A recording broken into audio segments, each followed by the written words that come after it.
Founder knows what awaits us in the Iron Kingdom, but Vivian could probably make an educated guess.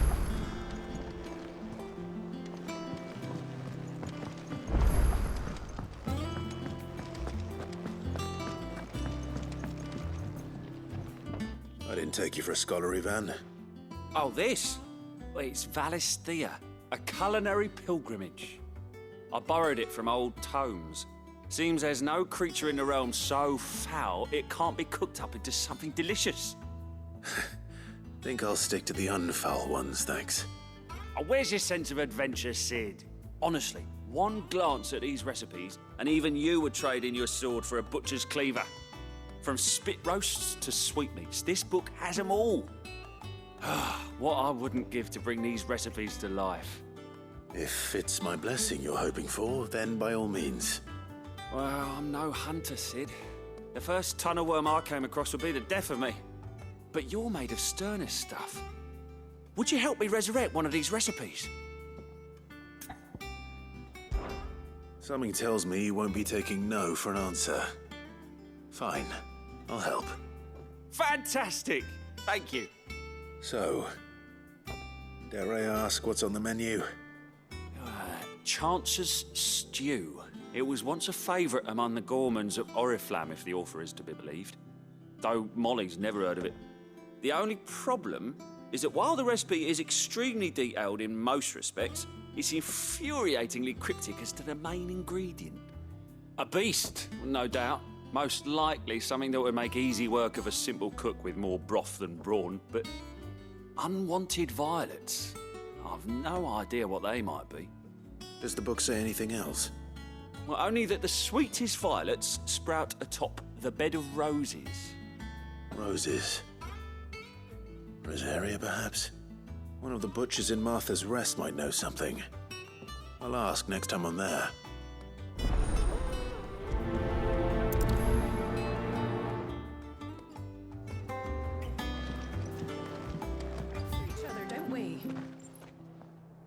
Ah, welcome.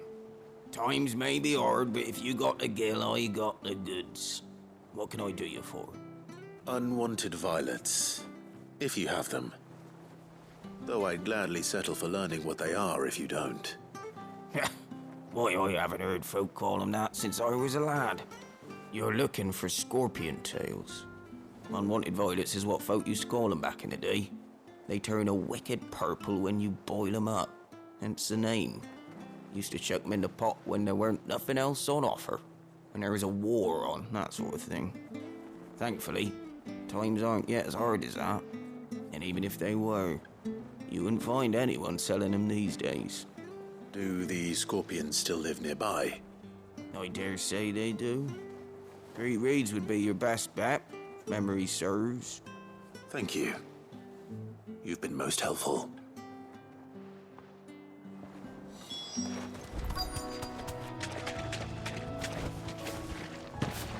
Scorpions. At least I know what I'm up against.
I better get this back to Yvonne before it goes bad.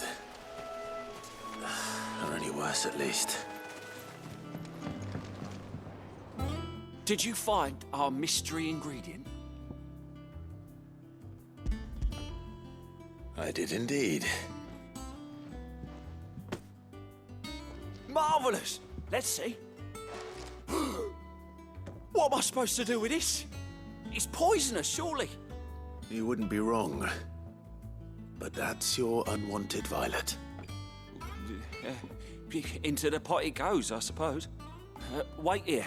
I won't be long.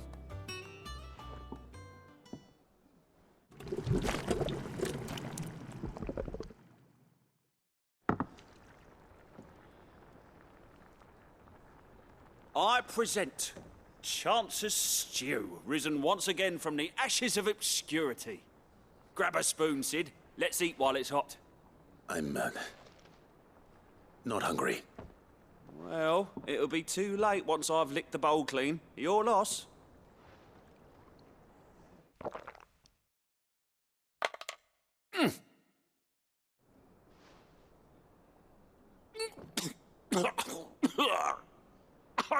Odin's teeth. What, the salt on the senses is like choking on swamp water. And yet, up through the pungency there rise complex, meaty notes. It takes a moment to recover from such an onslaught of flavours, but never have I tasted anything so fine. Thank you, Sid. Thank you. You're, welcome. I must share this gift. I won't rest until a steaming bowl of Chance's stew sits before everyone in the hideaway.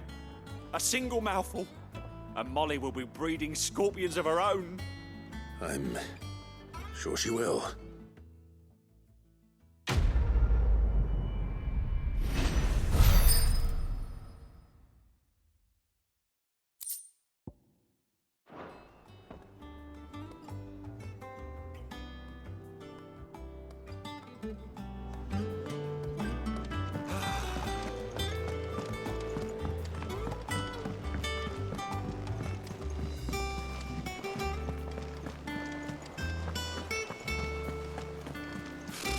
Typical nobles.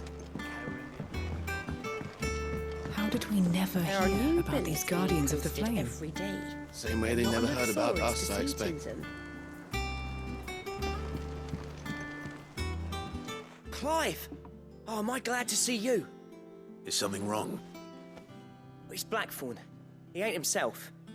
And if I'm honest, he ain't been for a while. Now, normally it only takes a couple of drinks to perk him back up, but not this time. Something's getting him down. And whatever it is, he ain't telling. It's like he's lost his spark, you know? He's barely got enough fire in his belly to get the ump about stuff.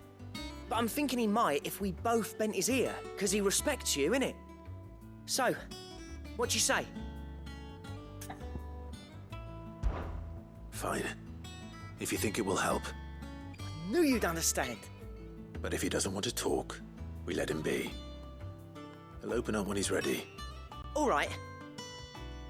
Now, he'll only smell a rat if we both turn up at once. So, I'll go first, and you can meet us at the forge. Wait a bit, then head over when you're ready.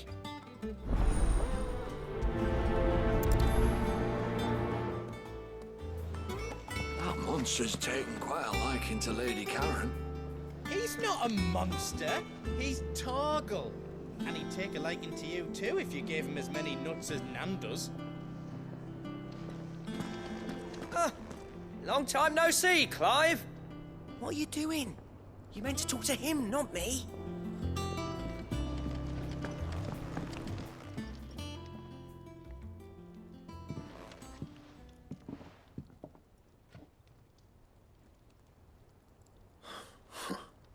First August, and now you. What are you pair up to? What's it got to do with me? August was worried that something had been weighing on your mind. I thought you might want to talk about it. Did you now? I told you not to stick your nose in my business. What'd you go and do? Clive just wants to help, innit? What's so bad about that? Talk to him. You never know, you might feel better for getting it all out in the open. Please, mate. I'm worried about you. Phil shut you up. It's nothing really. Stupid. Not the sort of thing you bother people about. Why don't you tell us all the same?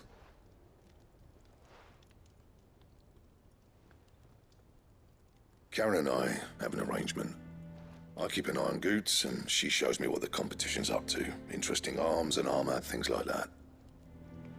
Anyway, the other day, she shows me a cuirass she's come by. Masterpiece of level work. Light, supple, and tougher than it had any right to be.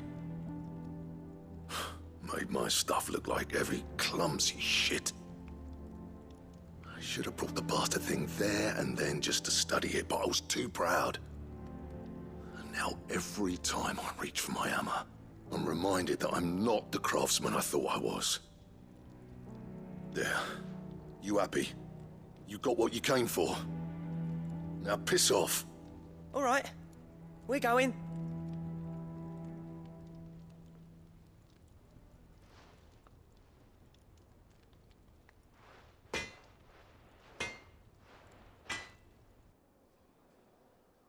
I always thought of old Blackthorn as a bit of a force of nature. Like a storm cloud full of hail. Didn't think anything could rattle him. Least of all a stupid piece of leather. Blackthorn's always taken pride in his craft. Questioning it means questioning himself. Something tells me this is only going to get worse. If he has doubts, it will affect his work, which will only add to his problems. We need to nip this in the bud.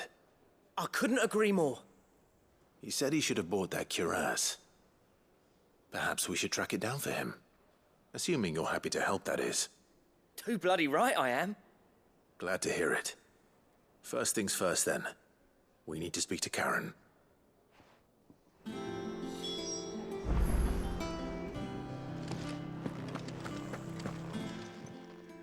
Karen, do you have a moment?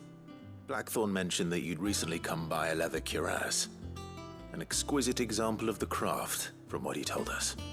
And he ain't been himself since he saw it. So we thought we'd buy it for him. Sorry, sold it already. Didn't think Blackthorn cared for it the way he turned his nose up. But it was nicely put together, that's for certain. Even if the bloke who made it is a bit of an odd one. Happened across him on my travels. Makes all his stuff to order, but the fella who commissioned it refused to pay. He didn't like the colour of summit. So I took it off his hands for a fair price. You don't know where we might find him, do you? Like I said, he's a bit of an odd one. Doesn't even have a workshop. He don't trust hunters neither, which means he spends as much time out tracking beasties as he does working their hides. I see. He did tell me something, though. Apparently, his next commission's for a set of griffin hide greaves. Here, there's a griffin on the hunt board. The curse breakers were placing bets on who'd bag it. Now, where the bleeding hell was it sighted? Somewhere in Sambrec, maybe... Cairnorthern, that was it. Thank you, Karen. We'd be lost without you. At least you admit it. So, it sounds like going after that griffin might be the best chance we have of finding our roaming leatherworker. I'll leave the hunting to you if you don't mind. While you get on with that, I'll ask around the markets. See if I can't sniff out who he is and where he's hiding. Good idea. Hopefully one of us will be able to track him down.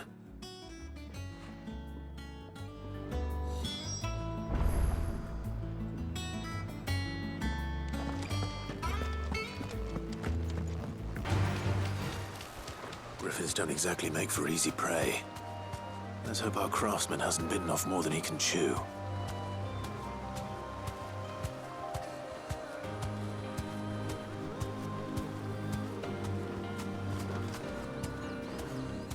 Thanks, Gal.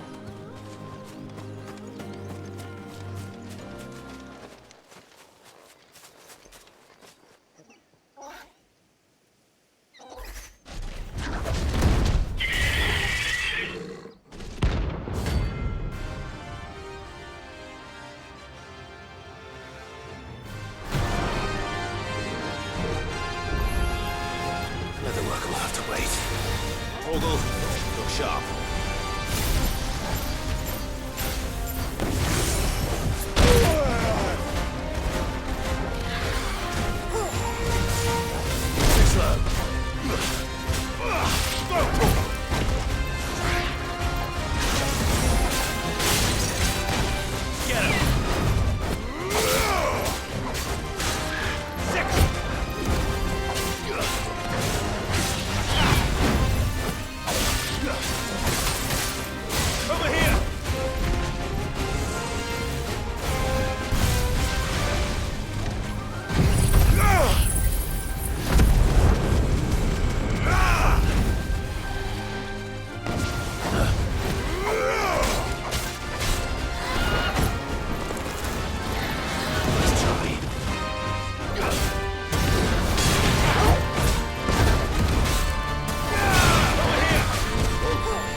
Nice try.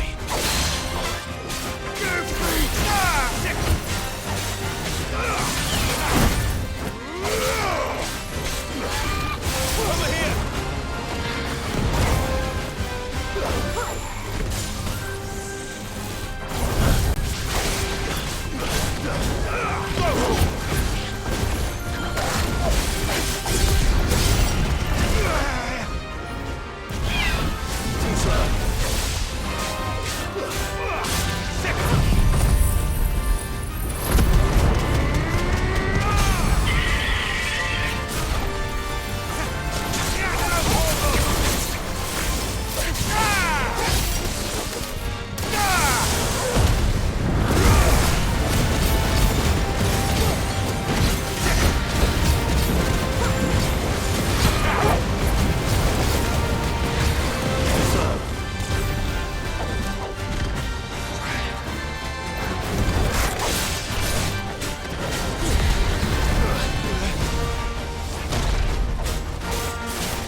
That's it.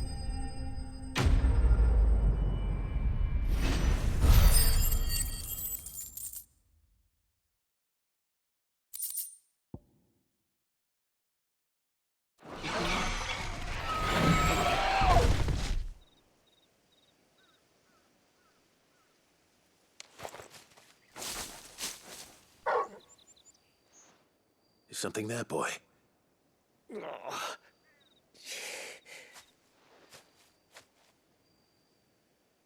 Could that be our man?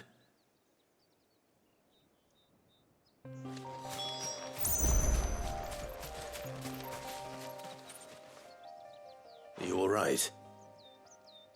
Dare say I'll survive. That griffin caught me before I could get an arrow off. Must have lost sight of me in the grass, though. I'd be dead if it hadn't. More likely than not. The name's Camille. I'm a lowly leather worker, if you couldn't tell by the smell of me. Not so lowly from what I hear. Do you remember selling to a merchant by the name of Karen? She's not an easy woman to forget. Bought a cuirass from me after I lost my buyer. Quite taken with my work, as far as I recall. Didn't stop her bartering me down to a pittance, though. She send you for a refund? It's not her who sent me.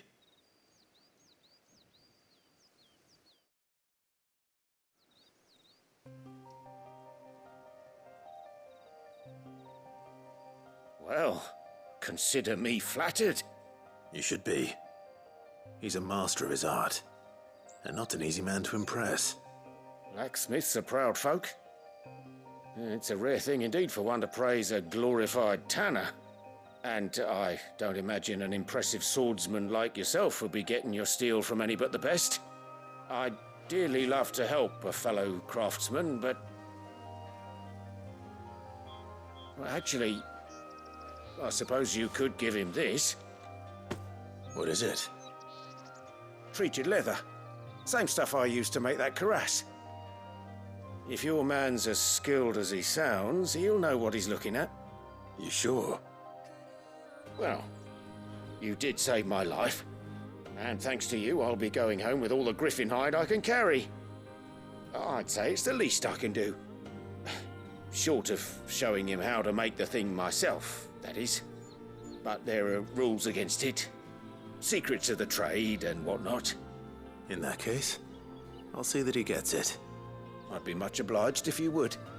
Right. I've got some greaves to make. You send your blacksmith my regards. Will do. And thank you.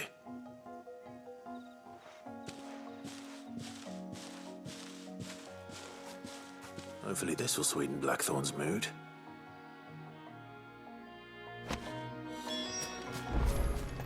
That monster's taken quite a liking to Lady Karen. He's not a monster. He's Torgal. And he'd take a liking to you too if you gave him as many nuts as Nan does. And with a bit of luck, Clive might even find the geezer. Bloody busybodies, the both of you. How'd it go, Clive? Did you find him, or does the hunt continue? I found him. And he asked me to give you this, along with his regards.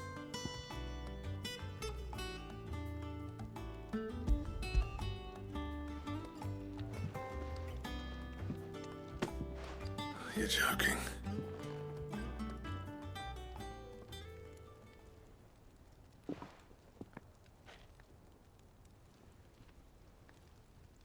He said he wouldn't teach you how to work it, but that if you were as skilled as you sounded, you'd have no trouble understanding how it was done. So that's his secret. Crafty bastard. He's layered and cross-grained it. Good few times, too. No wonder it's tough. And that's no ordinary oil he's used to get that finish. Oh, this is fine work. Even finer than I thought. Yeah? I'll take your word for it. Just looks like leather to me. Still, I'm glad you're happy. Here, Clive, you didn't happen to catch the fella's name, did you? Camille, I believe. I thought as much. There ain't many leather workers in the realm daft enough to do their own hunting, see, and his name kept cropping up when I was asking around. Turns out he's from Tabor, and again, most leather workers are. But our friend Camille guards a long-held family secret, the details of which are the subject of some debate in the leather-working community. Then we better keep this close to our chests. Listen, sorry for putting the both of you to all that trouble. Should have kept my moaning to myself. Still, I'm glad you found him. This has cheered me right up. That was the idea. Clive's idea, anyway. He did most of the work. It's good to have you back, Blackthorn. Just don't expect me to go turning out work like this.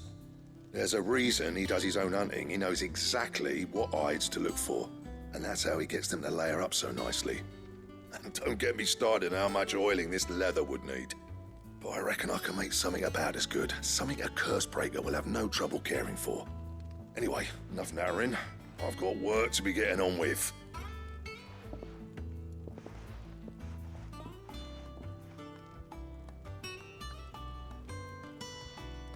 Looks like we won't be needing a new blacksmith.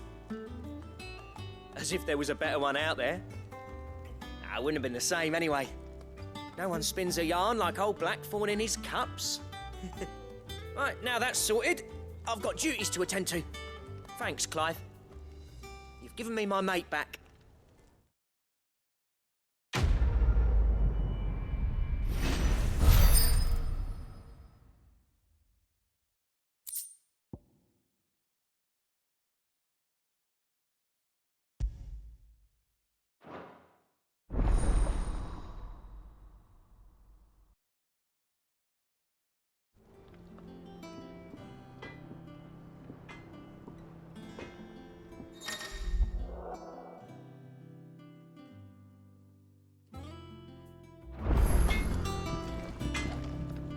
Back, are ya? What do you want?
there aren't any more of them.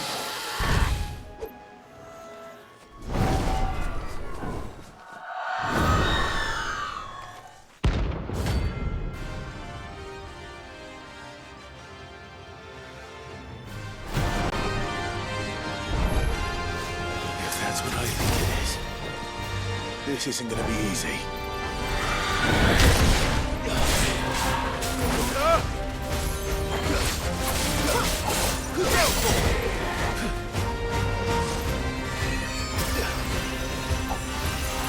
Let's try.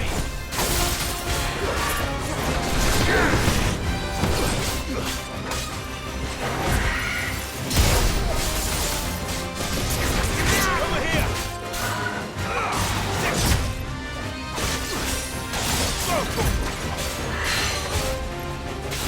Remain flames!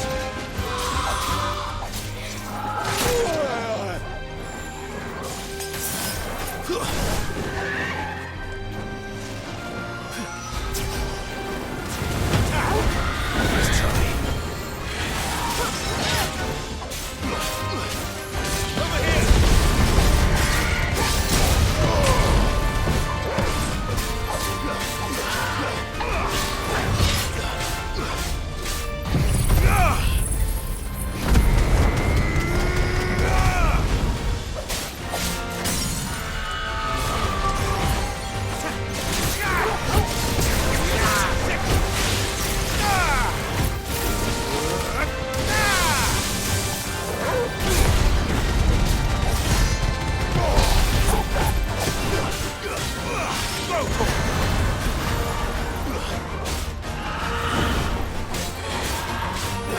Get him!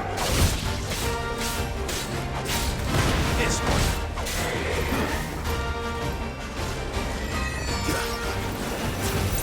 Over here!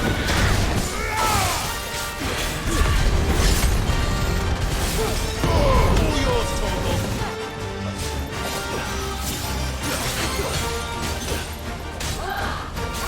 Too slow.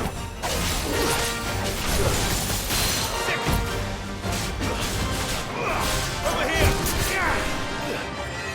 Nice try.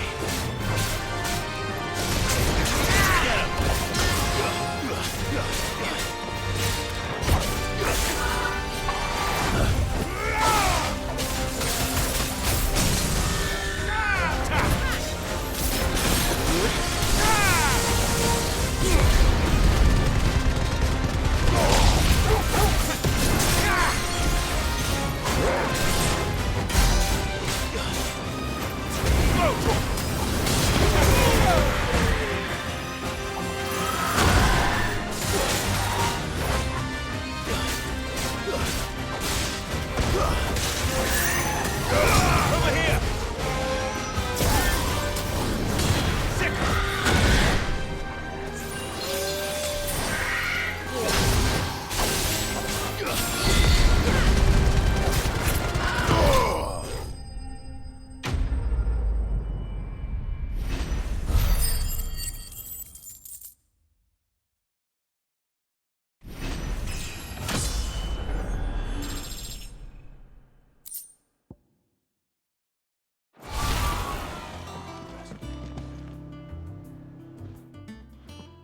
Back again, Lord Rosfield.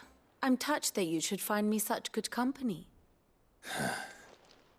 It is not your company, but your counsel that I seek on this occasion. Ever the charmer. What will it be today, then? The Iron Kingdom. I need to know what to expect. You'll soon be setting sail for Drake's Breath, then, I take it. The mother crystal that rises from the boiling sea. There was a time when a true-blooded Rosarian had only to brave the waves to visit it. But then the Ironblood made their move.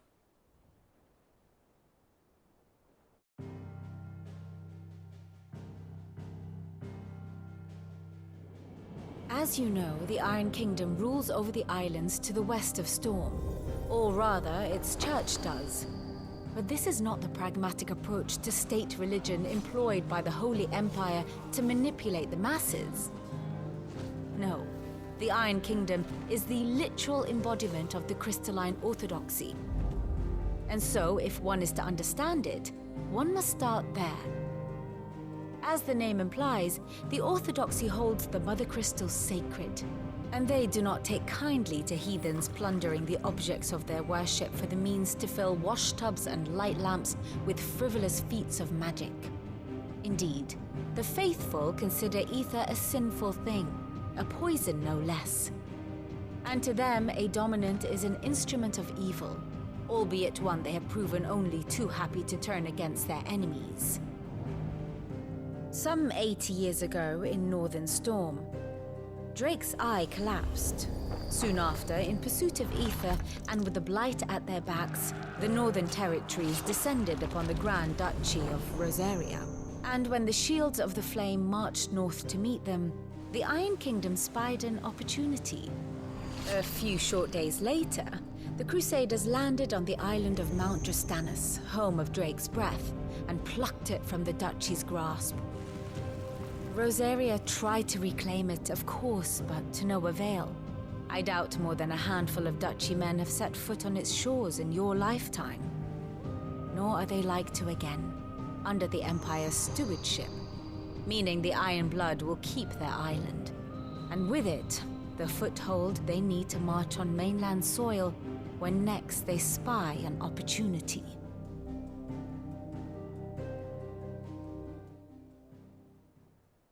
The Mother Crystal is both the object of the Iron Blood's worship and their gateway to the continent, making Drastanus the holiest of holy grounds, from which the Orthodox Crusade shall one day sail forth to claim the remaining Mother Crystals, or die trying. My father and my grandfather both traded blows with the Iron Blood for control of Drake's breath. Had things unfolded differently at Phoenix Gate, we would have sent our entire fleet against them.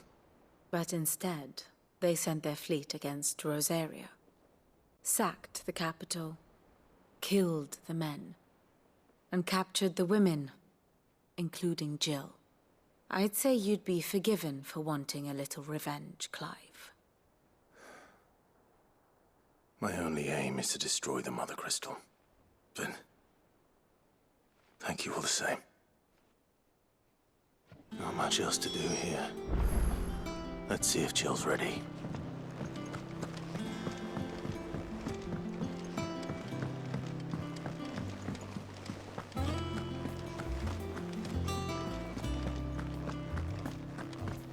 It will be over soon. One way or another. You ready? I think so. Jill, when you told me you had to come to terms with your past, you weren't talking about destroying Drake's breath, were you? No. I spoke of Imran, the leader of the Crystalline Orthodox. The man who made me do all those unspeakable things. I'm going to kill him. It's what I need to do to put the past behind me. What I need to move forward. And I know that I can do it. If you're there beside me. Always. And I'll be beside you, too. We'll bring down the Mother Crystal together. All while Sid looks on. We'll make him proud.